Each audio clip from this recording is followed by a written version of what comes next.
a couple of things I found out yesterday. I spent some time talking to City Hall people and some other neutral parties, people who understand the process but are not affiliated with any of the groups, nor are they currently at City Hall.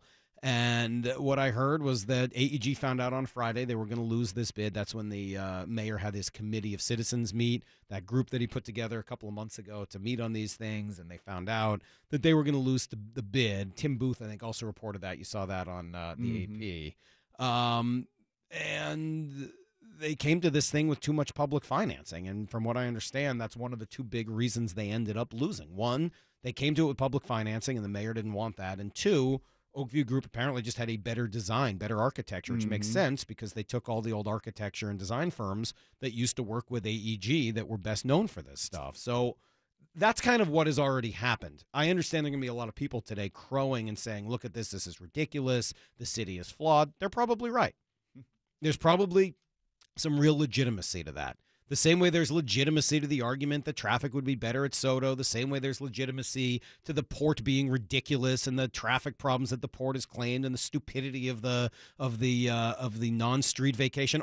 You're right about all of these things. That's what's so frustrating about this conversation. Sure. Everybody who says those things about SoDo, you're right. No one is arguing with you, at least on this side, certainly. There is no argument that the street vacation ruling is ridiculous, but it's not about an actual street vacation. It's not about traffic. It is about a port that has a lot of political muscle. It's about a person in Chris Hansen that is not a developer. And guess who's going to win this thing?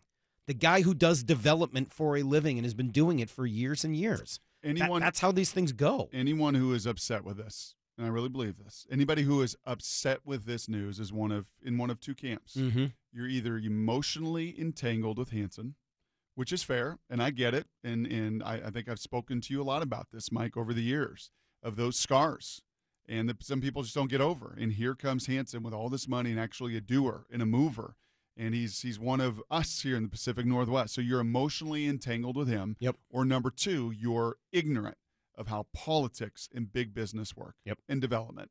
This is the game of development, and I learned that working in that field for 5 years. The game of development is not about real estate. Mm-hmm. The game of development is about big boy politics and business. That's what it's about.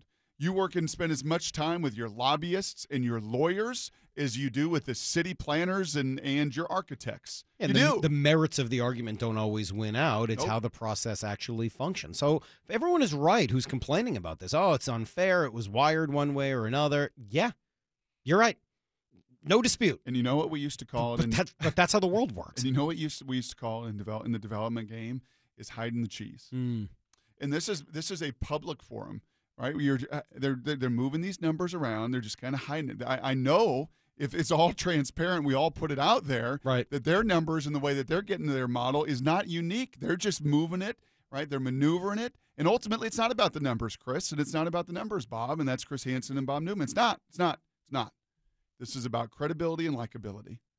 It's you know what? This guy's a credible guy in Liwicki, and you know what else further? I like him. The dude's gotten deals done everywhere. He's been a deal maker. He's a deal maker in the NHL. He's been on their board of governors in the NBA. Of trust, I think, is what you're saying. Yes, and I like him and I trust him. Yeah. So there's a likability that I want to partner with him, and then there's a credibility of what he's done in the past. And I think those two reasons trump just about everything else and why they're going to be selected this week. To me, yesterday's a bit of no news. It'll reek of news because it makes news, but there's a lot of no news in there. We've known for a while, or at least suspected, that this was going to go Oakview Group's way.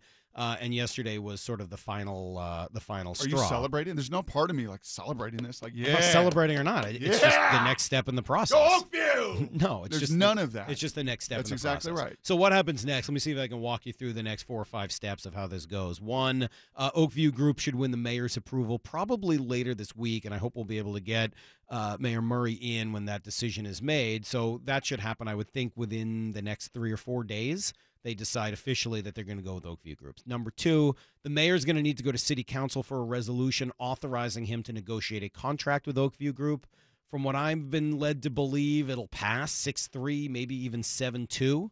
Hansen will then kind of have to decide how he wants to play this. Does he want to continue to fight? But he got to remember the old adage, you can't fight City Hall, in this case literally. And there's a lot of reasons for him to play nice at that point. One, he can get his property rezoned and then sell it for a huge profit. And if he can do all that and make nice with Lewicki, he might be able to end up being the owner, or at least a partial owner, of the NBA team here down the road, especially considering it's going to take some time for the NBA and the NHL is going to come first. Murray will then negotiate with Oakview Group over the next 6 months or so, and if anything goes wrong, he's got this nice stick in his back pocket, which is, hey, that street vacation is still ready and waiting. You want to come to the table? You don't want to give us what we want? Cool, I'll go with Hansen. And that's Hansen's best bet at that point, and that's why if I'm him, I remain quiet and continue to try to build the best offer I can. Yep. Don't be difficult.